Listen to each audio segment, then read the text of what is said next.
Salut, aujourd'hui je te montre comment j'ai débloqué le L-Sit jusqu'à atteindre ce niveau-là. Et surtout, la méthode d'entraînement que je ferais si j'avais à le rapprendre le plus vite possible, en partant de zéro, sans même avoir le L-Sit. En passant par la fréquence d'entraînement, les exos à faire, et aussi les étirements qui font une bonne partie du travail. Je te donnerai une routine à suivre toute prête, et en plus une routine plus globale sur la souplesse. Sur ce, let's go!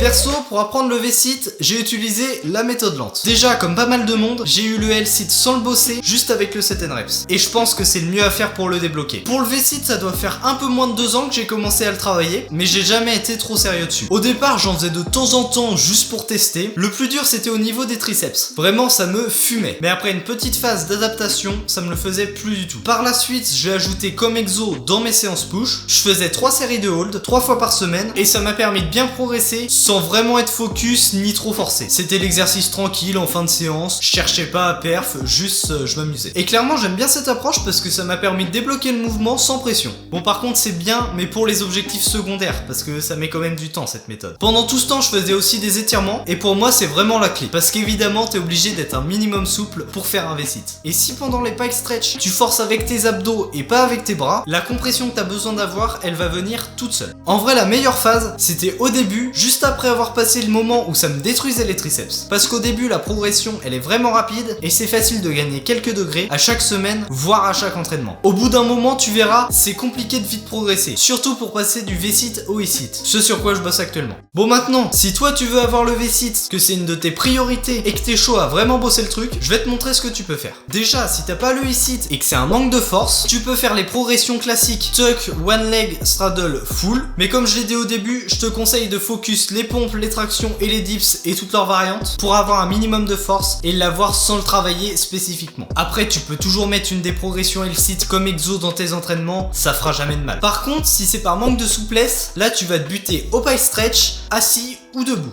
Je parlerai de ma méthode d'étirement un peu plus tard. De toute façon faudra y passer si tu comptes avoir le V-Sit un jour. Maintenant que tu as le L-Sit, on va pouvoir commencer le taf pour le V-Sit. Le principe c'est de partir du L-Sit et de lever tes jambes vers le ciel en te servant de tes abdos et de basculer le bassin vers l'avant. Mais ça se fait automatiquement, sinon tu tombes. Et vas-y mollo, sinon tu tombes aussi mais de l'autre côté. Perso je l'ai fait toujours sur para, sur le sol ça peut te faire mal au poignet et surtout ça te permet de te surélever, donc t'as moins besoin de pousser dans tes épaules pour le lancer. Pour les exos de renfo, juste à faire des holds ça devrait suffire. En tout cas ça a été mon cas pour moi. Si c'est pas suffisant, fais des dips lestés, c'est le meilleur exo de renfo en push. Mais bon le V-Sit ça les fait vraiment taffer d'une manière spécifique, donc je sais pas si ça a un transfert exceptionnel. Au niveau du renfo, pour la compression, pour pouvoir ramener tes jambes près de ton buste. Tu vas pouvoir faire des pec compression en rep ou en statique, mais ce que je préfère c'est de faire mes pec stretch avec les mains posées au sol pour pas pouvoir m'aider avec et donc forcer qu'avec les fléchisseurs de hanches. Comme ça tu peux bosser ta souplesse et la compression en même temps. Pour la souplesse, la méthode que j'ai toujours faite, c'est celle-là. Je tiens la position statique 10 secondes. Après, je fais 10 reps en allant un peu plus loin que mon max. Je tiens de nouveau 10 secondes. Plus loin qu'avant parce qu'avec les reps, j'ai gagné un peu d'amplitude.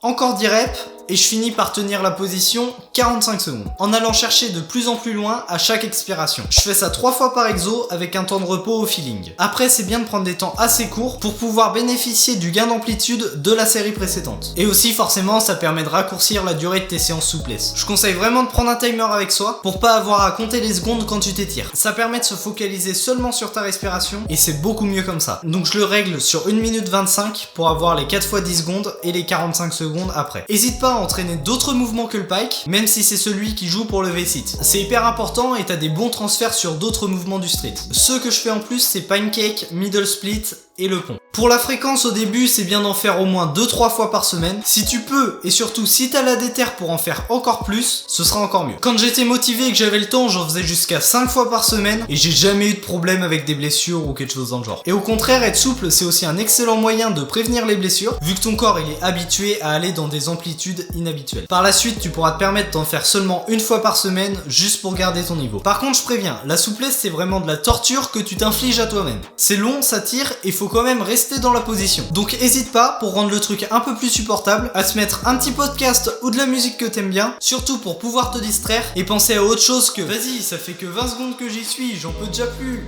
Ces séances, tu peux les faire en plus ou en alternance avec la routine que je vais te présenter pour bosser ton V-Sit. Si ça peut t'aider et que c'est plus pratique pour toi, j'ai fait le récap en PDF de cette séance souplesse et de la routine V-Sit. T'as juste à rentrer ton adresse mail dans le lien en description pour que je puisse te les envoyer. Du coup, cette routine, elle devrait te prendre une trentaine de minutes. C'est une variante de celle que je fais pour bosser le e-sit et le mana. Tu la cales comme tu veux dans ta semaine en fonction de ton organisation. Tu peux la faire avant ou après tes entraînements, le soir avant de te coucher, le matin en te levant. Bref, tu fais ça comme tu veux. Mais évidemment, plus tu la fais, plus tu progresseras. Certains jours, je la fais même une fois le matin et une autre fois après mon entraînement. J'ai jamais eu de douleur ni blessure liées à ça, donc fais-toi plaisir. Fais quand même gaffe, comme toujours. Si tu sens que t'as des douleurs anormales, arrête, prends du repos, c'est pas une course. Si t'es froid et que t'en as besoin, avant de commencer, fais un petit échauffement rapide sur les poignets, les coudes et les épaules. Je t'avoue que je le fais jamais parce que j'en ressens pas l'utilité, mais pour certains, ce sera sûrement utile. Donc faudra répéter la routine entre 3 et 5 fois de suite. Tu vas commencer par faire 5 séries de ton max